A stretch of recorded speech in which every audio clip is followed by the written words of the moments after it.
বিসমিল্লাহির রহমানির রহিম। আসসালামু আলাইকুম। আরবি সোসাইটির আয়োজন যাই হোক, সকল প্রশংসা আল্লাহ। আল্লাহর প্রশংসা ছাড়া আমরা কিছুই আগাতে পারবো না, এটা হচ্ছে মূল কথা। আরবি সোসাইটির সম্মানিত এলাকাবাসীকে আমি ধন্যবাদ জানাই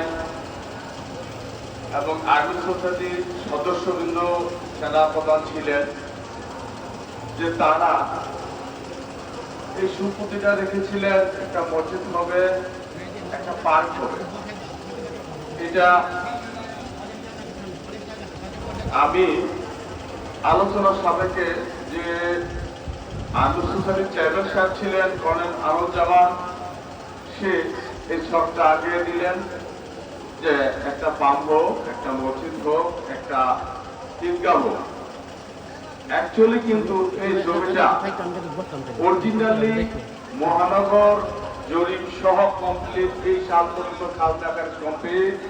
আর্মি সেনা প্রধানদের ওইখানে যে সাইনবোর্ড আছে দেখেন, এখানে কোনো বিতর্ক জায়গা নেই, এটা সলিড জায়গা।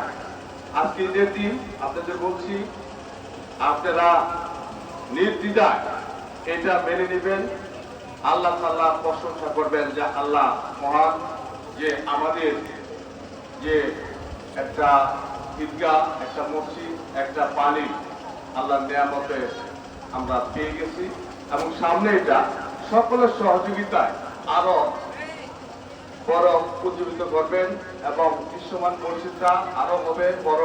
এটা আমরা করছি, সহযোগিতার হাত ছাড়া এগুলা কিন্তু আপনাদের কিছু হবে না।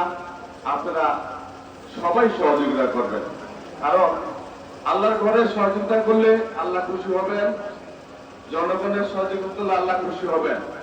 ওই একটি কথাই, সকল প্রশংসা আল্লাহ। আমরা আছি এই।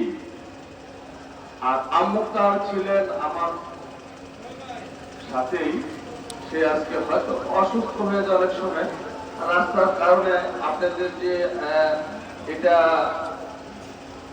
সেনা বাহিনীরা একটা আম্মুক্তার নামা পাওয়ারও এখনই দেয়, এর মাধ্যমে এগুলা করা হয়েছে। আমি সহ জড়িত, রফিক সাহেব ছিলেন সে জড়িত, আমার ছোট ভাই মতলেব, আশোয়া সেক্রেটারি এবং সভাপতি সবাই আমার সহযোগিতা করেছেন এবং আগামী দিনও আমরা সহযোগিতা চাই। সবার, খালি কর্তৃপক্ষ না, সবাই সহযোগিতা করবেন। আয় ব্যয় হিসাব কিতাব সবকিছুই বুঝে নিবেন, সমস্যা নাই। আপনারা আগে আসেন, আগে এসে হাত ধরে আপনারা এগুলা উন্নয়ন করেন। এই বলে আমার বক্তব্য শেষ করছি। আসসালামু আলাইকুম।